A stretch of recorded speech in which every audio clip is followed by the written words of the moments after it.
feet. When I going to somewhere, masakit yung paa ko nung nakasapatos ako. Yan disclaimer lang po, hindi maganda ang paa ko. Yan, kasi may nag-request na cheesy feet daw. Yan yun yung dahilan yung masakit yung paa ko. Ayan ano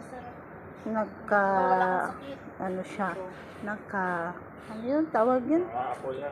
Ano ba yung tawag doon? Sa yung nagkaano ka dito sa paa? Nagkakaryo. Nagkalupak sa Bisaya pa. Nagkalupak ang akong tiil. Kana po ang aking tiil. At this is another my feet.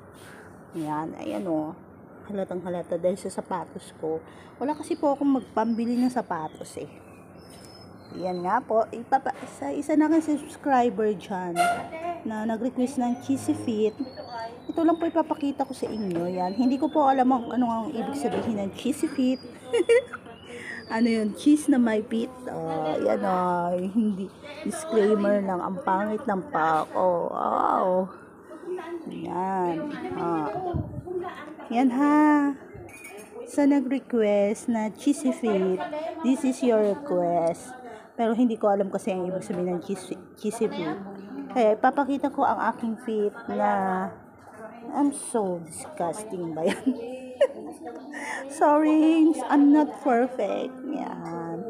Ayan ang mga ka-vlog at mga ka-reels at mga ka-anuhan ko dyan at lahat na.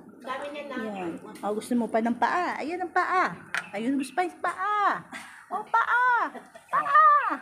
Paa! Ayan. Hello vlogs.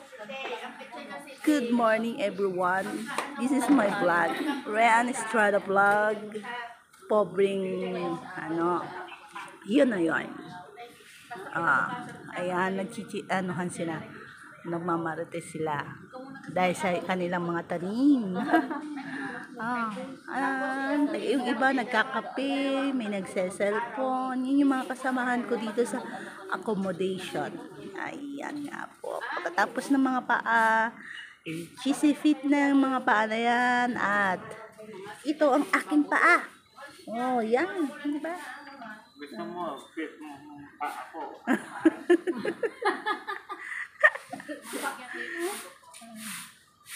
Okay, mga ka-vlog, at ako magpapakita din. And bye-bye, and see you again into my next vlog. Thank you sa mga nag-like, comment, and please paki-share po ng aking mga video at subscribe to my YouTube channel. Thank you so much and God bless. Bye-bye.